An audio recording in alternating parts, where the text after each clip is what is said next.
My name is Johnny Barrett. I'm a reporter on the Daily Globe. This is my story, as far as it went. Jacques Corridor was playing at a classic cinema theater in Paris in 1967 when I first saw the title, prominently displayed on the marquee. I couldn't resist it and bought a ticket for the next show. I had seen Samuel Fuller's House of Bamboo, Pick Up on South Street, and The Crimson Kimono as a kid, but I didn't recognize his name as the director. Corridor turned out to be completely different than the others, far more bizarre. Don't you dare strike me. I'm pregnant. I've been carrying my baby for 5 months now. And sleazy. Fuller created a fascinatingly lurid, cheap paperback of a movie. In fact, it bears more than a passing similarity to Jim Thompson's early 50s novel, The Alcoholics. Johnny Barrett, played by Peter Brecht, is an investigative journalist obsessed with winning a Pulitzer Prize. Johnny, you've got to be crazy to want to be committed to an insane asylum to solve a murder. Even if I don't crack this case, honey, my experiences alone will make a book, a play, or even a movie sale. Every man wants to get to the top of his profession. Mine is winning the Pulitzer Prize. If this story doesn't do it, nothing ever will. He convinces his newspaper editor to let him get himself admitted to a local mental hospital as a patient in order to solve a murder. It's the Nellie Bly trick, and Johnny figures this will make him famous. His girlfriend Kathy, played by Constance Towers, is a stripper, and Johnny persuades her to lie on his behalf to get him admitted, to tell the head doctor that she's Johnny's sister and that he keeps making sexual advances to her. Has he ever tried to attack you? He's tried. Has he ever hurt you? Yes. Have you ever brought charges against his sickness? Why not? Ashamed. And now? He said he'd kill me if I... Are you ready to sign a formal complaint that he's mentally unsound? I didn't hear you. Yes. What's your brother's full name, please? John Barrett.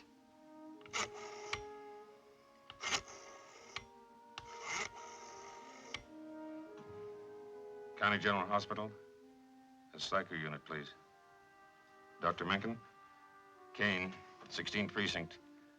Subject's name, John Barrett. Attempted incest with sister. Johnny is coached by a doctor friend of his editor in order to give correct answers to the mental hospital doctor, and finally Johnny is taken in as a patient. Once inside the nut house, of course, everything changes. Johnny really begins to go crazy. 3 of the inmates witness the murder, and Johnny attempts to quiz them individually. He makes some progress by finding out there was one of the attendants who killed the guy, but Johnny becomes convinced Kathy is making it with the other guys while he's trapped in the bin. He has strange dreams, nightmares in which he is at the far end of a long tunnel.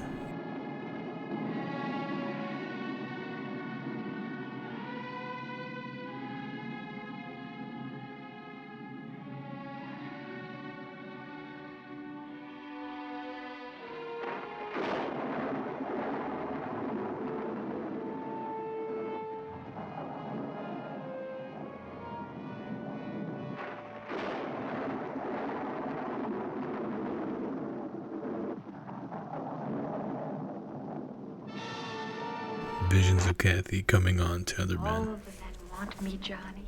But I want you. And you.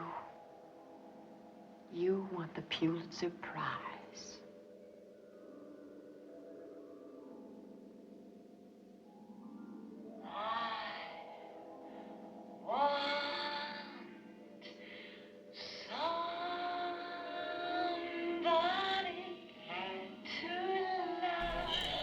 He's overwhelmed by paranoid delusions and soon is victimized by his surroundings as the others.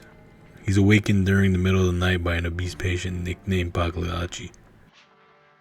How do you do? I'm Pagliacci. Johnny Barrett. Welcome to Ward B, Mr. Barrett.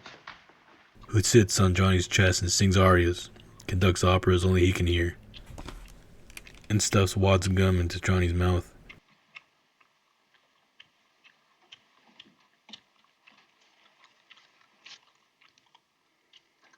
Here's a stick of gum. Have another one. Come on. Chew two. Open your mouth and chew them. I got 5. Come on. Chew them good. Put them in your mouth. It's very good for you. Here. This kind of behavior is common in prisons and asylums, only it's usually a cock being shoved into the sleeping victim, not gum. 2 of the murder witnesses are too far gone to help Johnny uncover the killer, one of whom is a black man who's convinced he's a white Ku Klux Klan member. Listen to me, Americans. America for Americans. We got to throw rocks and hurl bombs. Black bombs for black foreigners. So they like hot music, do they? Well, we'll give them a crescendo they'll never forget. Burn that freedom bus.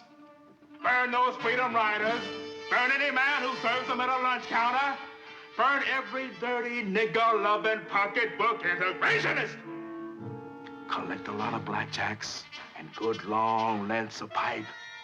We'll show those rabble-rousers they can't breathe our white air and go to school with our white children. We'll get some inflammable liquid and pour it on them. We'll pour it on their homes and burn them. Pour it on their pickaninnies and set them on fire. Call out the members of the White Citizens Council. Call out the KKK. Yes, we'll sponsor the Africans North. Get rid of every black mother, son, and daughter. America for Americans. America for Americans. Keep our schools white. Keep them white. That's right. Keep them white. I'm against Catholics. Hallelujah, man. Hallelujah. Against Jews. Hallelujah. Hallelujah. Hallelujah. Against niggers. Hallelujah. Hallelujah. Against niggers. Hallelujah. Against niggers. Hallelujah. There's one. Let's get that black boy before he marries my daughter. Hallelujah. Hallelujah. He had been a James Meredith type, lone black student at an all-white college. I know all about that trouble you had in that Southern University, Trent. You don't sound sick to me. We were in a race riot. You leading and me trying to save your neck. So you know I was a guinea pig in a classroom, huh? The whole country went to school with you every day, Trent. I failed. A lot of people were counting on you. Oh, I wish I'd had the guts to have stuck it out. I was brought up to have pride in my country. Call it esprit de corps. It's inside me. I love it. It's even a blessing to love my country, even when it gives me ulcers. And those ulcers will stop. The day all schools must get an education before being allowed to open their doors. Another thing is he's a Confederate soldier. He'd been a traitor during the Korean War. But we were captured. I remember it was cold and they marched us in the snow.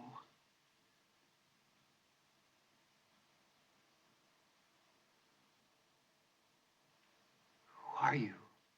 The third, Bowden, played by Gene Evans, is a scientist who helped develop the atomic bomb and then loomed out, Who killed Sloan in the kitchen? leaving him with the mind of a child. Bowden does come across, however, and tells Johnny the name of the murderer.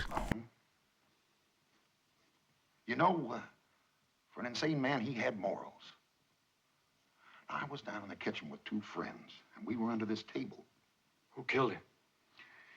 And we saw Sloan confront this attendant. What was his name? And Sloan threatened to expose him to Dr. Christo.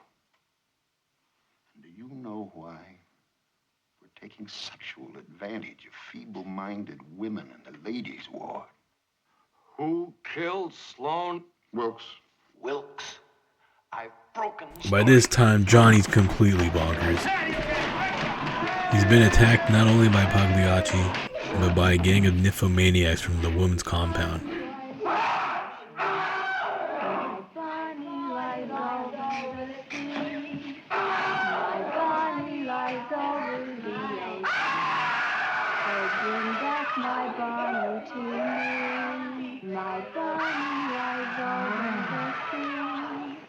My Bonnie lies over.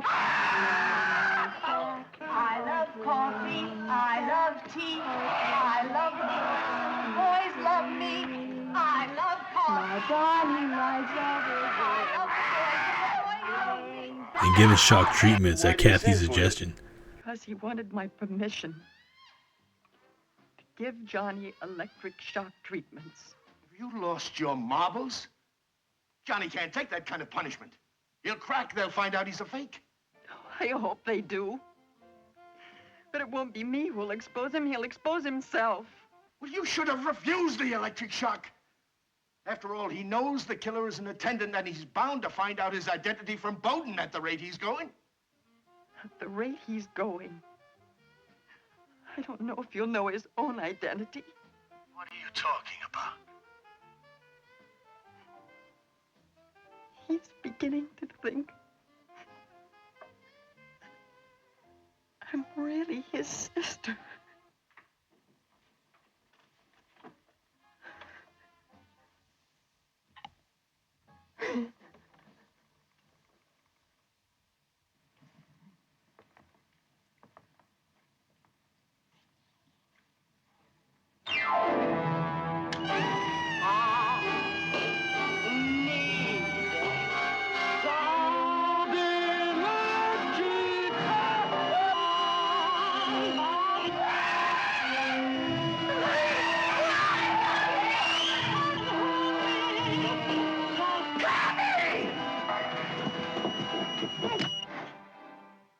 When he comes to believe he really is Kathy's brother, he even loses his voice. He is not insane.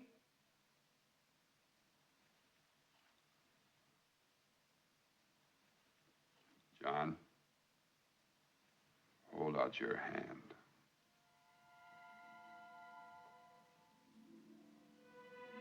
Finally, he's able to expose the asylum guard as the killer, for which Johnny will probably win the Pulitzer Prize. But he's hopelessly insane now, and the achievement means nothing to him. The whole movie is crazy, and cheap besides. Fuller's attempts at exposing the social and moral failings of America's society are gross, heavy-handed, and predictable. But the movie is zany and far-fetched enough to overcome its faults. Kathy the striptease queen comes off as the sanest person in the group, as well as strangely sexless. The mental hospital, like Jim Thompson's fictional sanitarium El Healtho, is cartoonish, but the brutality of the place is rendered as vividly as it was in Val Lewton's Bedlam, 1946, and is just as frightening. The French, of course, take these satires as evidence, literal expose of American life, and they're no more than half wrong, maybe less.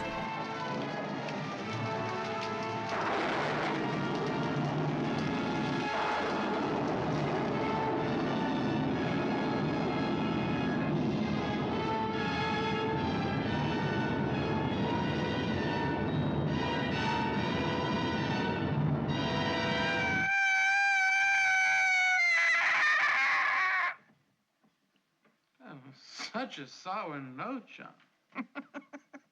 You are way off key.